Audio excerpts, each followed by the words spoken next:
আসামি পক্ষের আইনজীবী আগেই বলেছেন যে ২ জন খালাস পাবেন, যেটা খুবই দুঃখজনক।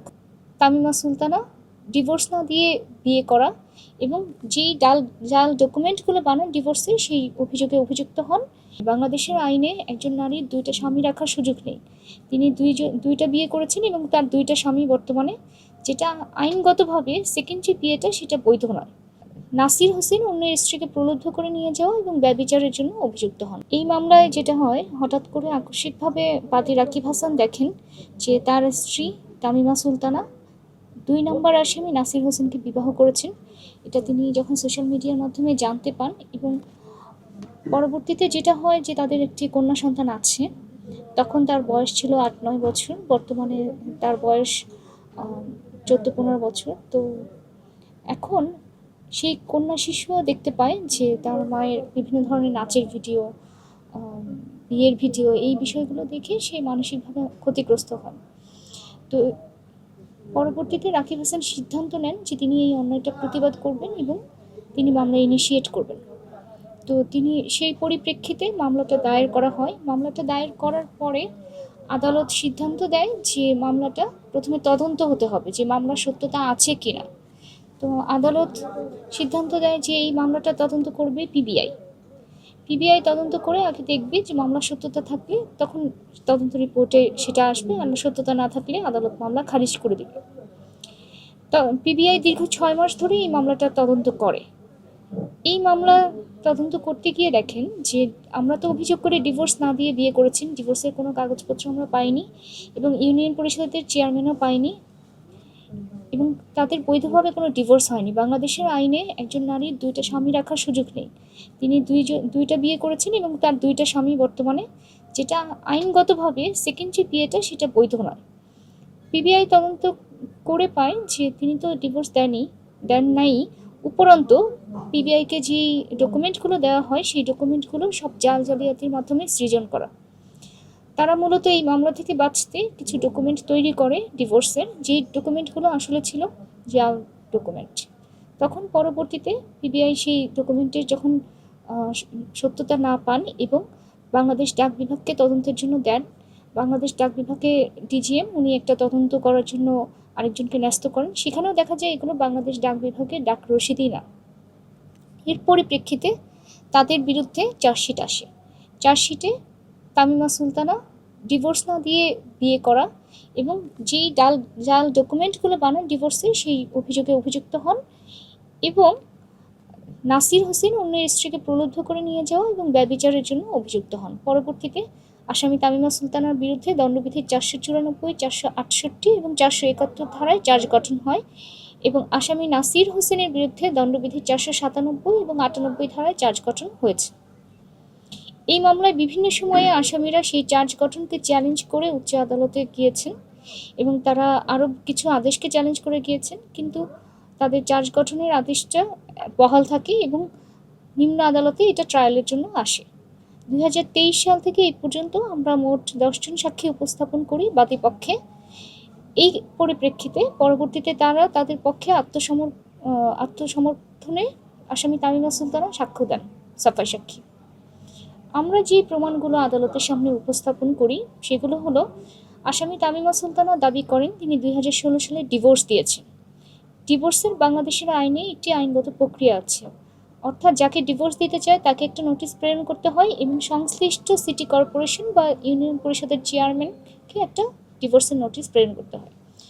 সেই সংশ্লিষ্ট ইউনিয়ন পরিষদের চেয়ারম্যান কিংবা সিটি কর্পোরেশন সেই নোটিশটা পাওয়ার পরে একটা আরবিট্রেশন কাউন্সিল গঠন করে, যার পরিপ্রেক্ষিতে উভয় পক্ষকে ডাকানো হয় এবং যদি সম্ভব হয় তাহলে মিলিয়ে দেয়, যদি সম্ভব না হয় তাহলে অটোমেটিক ৯০ দিন পরে কার্যকর হয়ে যায় ডিভোর্স। কিন্তু এখানে দেখা যায় যে আসামি তামিমা সুলতানা তিনি জেরায় স্বীকার করেন তিনি আসলে সিটি কর্পোরেশন বা ইউনিয়ন পরিষদে কোনো ধরনের ডিভোর্সের কোনো নোটিশ পাঠাননি, এবং তিনি যেটা করেন তিনি ডিভোর্সের রেজিস্ট্রেশন ফার্স্টে করেছেন বলে দাবি করেন এবং পরবর্তীতে নোটিশ নিয়ে এসেছেন, যেটা ডিভোর্সের প্রক্রিয়ার মধ্যে পড়ে না। উপরন্তু তিনি দাবি করেন ২০১৬ সালে তিনি ডিভোর্স দিয়ে দিয়েছেন, কিন্তু ২০১৬ সালের পরেও তারা একই বাসায় ভাড়া ছিল। সেই বাড়িওয়ালা এসে সাক্ষ্য দেয় যে এই বাসায় তারা ভাড়া থাকতো, 2017, 18, 19, 20 পর্যন্ত তারা একসাথে হাজব্যান্ড ওয়াইফ হিসেবে ছিল। তাদের বিভিন্ন সময়ের ছবি আছে। তারা হোটেল লা মেরিডিয়ানেও হাজব্যান্ড ওয়াইফ হিসেবে ছিল। হোটেল লা মেরিডিয়ানের পরিচালক হিসেবে সাক্ষী দিয়েছেন এবং সংশ্লিষ্ট একটা হোটেলে এন্ট্রি নিলে যে ডকুমেন্টগুলো থাকে সেই ডকুমেন্টগুলো আদালতে দাখিল করেছে। উপরন্তু তাদের বিভিন্ন সময়ের ছবি, সেখানে তো মেয়ের বয়স বোঝা যায়, সেটাও কিন্তু 16 সালে হলে তার মেয়ের বয়স হওয়ার কথা 3 বছর, কিন্তু মেয়েরও বিভিন্ন সময়ে ছবি আছে। শুধু তাই নয়, এই যে ডাক বিভাগের রসিদগুলি জালিয়াতি করেছেন এবং জাল জালিয়াতির মাধ্যমে ডিভোর্সের কাগজ তৈরি করেছেন, সেই পরিপ্রেক্ষিতে ডাক বিভাগের যিনি ডিজিএম তিনি এসে সাক্ষ্য দেন এবং বলেন যে এই রসিদগুলো বাংলাদেশ ডাক বিভাগের রসিদই না। এবং তামিমা সুলতানা আদালতে ডাক রসিদ যে প্রেরণ করেছেন, চিঠি প্রেরণ করেছেন, এটার কোনো ফেরত এসেছে এটি এই ধরনের কোনো কিছুই আসলে দাখিল করতে পারেননি। তিনি জেরায় স্বীকার করেছেন যে তিনি তার বিভিন্ন রকম জন্ম তারিখ, তার বিভিন্ন রকম ডেট অফ বার্থ, বিভিন্ন রকম ডকুমেন্ট, উপরন্তু নাসির হোসেনের সাথে যে বিয়ের যে কাবিননামা, সেখানে তিনি প্রথমে কুমারী লিখে কাটাকাটি করে তালাকপ্রাপ্ত লিখেছেন, এটা তিনি নিজেই স্বীকার করেছেন জেরায়। তো আমাদের এছাড়া তামিমা সুলতানা একজন কেবিন ক্রু, তিনি নিয়মিত কিন্তু বিদেশে ট্রাভেল করেন। ওনার যত রকম চাকরির ডকুমেন্ট এবং পাসপোর্ট, অর্থাৎ ওনার পাসপোর্টে 2013 সালের পাসপোর্ট 2018 সাল পর্যন্ত প্রথমে লেখা স্বামীর নাম রাকিব হাসান, ইমার্জেন্সি কন্ট্রাক্ট রাকিব হাসান, সেটা ধরে নিলাম 18 সালে, কিন্তু 18 সালে যখন ওনার রিনিউ করতে হলো, তিনি সেই সেই স্বামীর নাম Rakib Hasan, contract emergency contract Rakib Hasan এবং রিলেশনশিপ স্পাউস হিসেবেই রেখেছেন। তার সকল ডকুমেন্টে হাজব্যান্ডের নাম রাকিব হাসান ছিল এবং তারা স্বামী স্ত্রী হিসেবে সুন্দর সহজ স্বাভাবিক জীবনযাপন করছিলেন। আকস্মিকভাবে বিয়ে করে সেই বিয়েটার বৈধতা দিতে গিয়ে তিনি এই জাল জালিয়াতির মাধ্যমে ডকুমেন্টস তৈরি করেছেন, যেই প্রমাণাদি আমরা আদালতে উপস্থাপন করেছি। আমাদের ধর্মীয় মতে এবং আইনগতভাবে অন্যের স্ত্রীকে বিবাহ করলে সেই বিবাহটার আসলে বৈধতা দেওয়ার কোনো সুযোগ নেই। এই বিবাহের ফলে যে সম্পর্কটা স্থাপন হয় সেটা একটা ব্যভিচারের সম্পর্ক, কারণ আমাদের দেশের আইনে এবং ধর্মীয় আইনে একজন নারীর একই সাথে দুইজন স্বামী রাখার কোনো সুযোগ নেই। এবং নাসির হোসেন সব কিছু জেনে শুনেই অন্যের স্ত্রীকে বিয়ে করেছেন। তামিমা সুলতানা তার জেরায় বলেছেন যে নাসির হোসেন তাকে প্রথমে ফ্রেন্ড রিকোয়েস্ট পাঠায়, নক করে এবং প্রেমের প্রস্তাব দেয়, তাদের প্রেম হয়, তাকে বিয়ের প্রস্তাব দেয় এবং তাকে আশ্বস্ত করেন যে যে কোনো পরিস্থিতিতে তার পাশে থাকবেন এবং কন্যা সন্তানকে নিয়ে আসলেও কোনো সমস্যা নেই। এই বিষয়গুলো প্রমাণ করে যে নাসির হোসেন তাকে প্রলুব্ধ করেছিল এবং তাদের মধ্যে বর্তমানে যে সম্পর্ক চলমান সেটা ব্যভিচারের সম্পর্ক বলে আমরা আদালতে উপস্থাপন করি।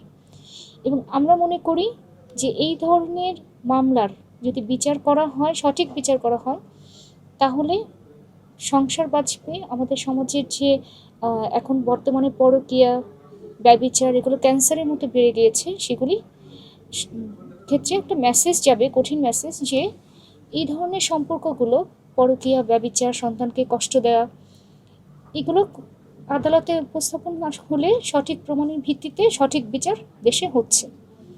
আমরা মনে করি আমরা আদালতে ন্যায় বিচার পাবো এবং এই ন্যায় বিচারের মাধ্যমে সমাজে একটা সামাজিক ন্যায় বিচার প্রতিষ্ঠিত হবে। আসামি তামিমা সুলতানের বিরুদ্ধে 3টি সেকশনে চার্জ গঠন হয়েছে। 494 ধারা রয়েছে যে একজন স্বামী এক্সিস্টিং থাকা অবস্থায় যখন একজন নারী আরেকটা বিয়ে করে, 494 ধারা অনুযায়ী 7 বছর শাস্তির বিধান আছে। আর তিনি যে জাল জালিয়াতি করে ডকুমেন্ট তৈরি করলো, সেই জন্য 468 ধারায় যে প্রতারণার উদ্দেশ্যে জাল ডকুমেন্ট তৈরি, সেখানেও 7 বছরের শাস্তির বিধান আছে। এবং সেই জাল ডকুমেন্টকে সত্য হিসেবে উপস্থাপন করার জন্য 471 ধারায় আরও 7 বছরের সাজার বিধান রয়েছে। আসামি নাসির হোসেনের ক্ষেত্রে দণ্ডবিধির 497 ধারায় 5 বছর পর্যন্ত সাজার বিধান রয়েছে ব্যভিচারের জন্য, এবং 498 ধারায় অন্যের স্ত্রীকে প্রলুব্ধ করে নিয়ে যাওয়ার জন্য 2 বছরের সাজার বিধান রয়েছে। তো আমরা প্রত্যাশা করি আদালত সর্বোচ্চ শাস্তির মাধ্যমে ন্যায় বিচার প্রতিষ্ঠা করবে। আমরা যতই পরকীয়াকে খুব হালকাভাবে নেই, এই পরকীয়ার সাথে কিন্তু সংসার নষ্ট হওয়ার পাশাপাশি অনেক শিশুর জীবন জড়িত থাকে। একটা শিশুকে দুনিয়াতে আনলেই হলো না, তাকে যখন খুশি পরকীয়ার কারণে ফেলে চলে গেল। এই যে 5টা বছর ধরে মামলা চালাচ্ছি, 5 বছর ধরে কিন্তু রাকিব বাচ্চাটাকে পালছে এবং রাকিব হাসান কিন্তু সেকেন্ড কোনো বিয়ে করেননি। তো একটা শিশুর দায়িত্ব নেওয়ার মানসিকতা তো থাকতে হবে, শুধু দুনিয়াতে আনলেই হলো না। মা বাবা হচ্ছে শিশুর জন্য সবচেয়ে আপনজন। তো সেই মা বাবাই যদি শিশুর পাশে না থাকেন শুধুমাত্র পরকীয়ার কারণে, ব্যভিচারের কারণে, সেটা আসলে তার চেয়ে দুঃখজনক কিন্তু একটা শিশুর জীবনে আর কিছু নেই। এই ধরনের মামলাগুলোতে যেটা হয়, মানুষ লোকলজ্জার ভয়ে মানুষ কি বলবে, এই জন্য আসলে তেমন একটা মামলা দায়ের করতে কেউ আসে না। বিশেষ করে ছেলেরা আরও মামলা দায়ের করেন না, কারণ তার আশেপাশে যারা তার ফ্যামিলি মেম্বাররা থাকেন, প্রতিবেশীরা থাকেন, বন্ধুবান্ধব থাকেন, তারা পরামর্শ দেন যে বউ চলে গেছে, এখন আরেকটা বিয়ে করে ফেলো, এটাই সমাধান। কিন্তু কাউকে না কাউকে তো প্রতিবাদ করতে হবে। এখন প্রতিবাদ হয় না বলেই কিন্তু বাংলাদেশে আমরা এই মামলাগুলো দেখি না, এই মামলাগুলো শাস্তিও দেখি না। এই মামলাটাই একটা এক্সাম্পলারি কেস, যেখানে কোনো ধরনের আপোষ না করে প্রতিবাদ করার জন্য এবং সুষ্ঠু বিচারের জন্য এত বছর ধরে কোর্টে রয়েছে। আসামি পক্ষের আইনজীবী আগেই বলেছেন যে দুইজন খালাস পাবেন, যেটা খুবই দুঃখজনক। কারণ মামলার রায় হওয়ার আগে কোনো পক্ষ কিন্তু ঘোষণা করে দিতে পারে না যে মামলার রায় কি হবে। পক্ষদ্বয় প্রত্যাশা করতে পারে কোর্টের কাছে, প্রত্যাশা করার অধিকার দুই পক্ষেরই আছে। কিন্তু যখন আসামি পক্ষের আইনজীবী প্রকাশ্য ইন্টারভিউতে বলে দিচ্ছেন যে দুইজনই খালাস পাবেন, তখন তো আমরা ন্যায় বিচার নিয়ে তখন অনেকেই আশঙ্কিত হবেন, এটা স্বাভাবিক, বাদে আশঙ্কিত হবেন। এবং আমরা দেখেছি এর পরিপ্রেক্ষিতে মানববন্ধন হয়েছে, রিপোর্ট হয়েছে, যে আগাম খালাসের যে আত্মবিশ্বাস, এটা আসলে কোথা থেকে আসে, অনেকের মনেই কিন্তু এই প্রশ্নটা আসে। সেই প্রশ্নটা আমরা সকলের মনে আছে, কিন্তু আমরা বলতে চাই যে আমরা আদালতের উপর পূর্ণ বিশ্বাস রাখতে চাই, পূর্ণ প্রত্যাশা রাখি যে আদালত ন্যায় বিচার করবে।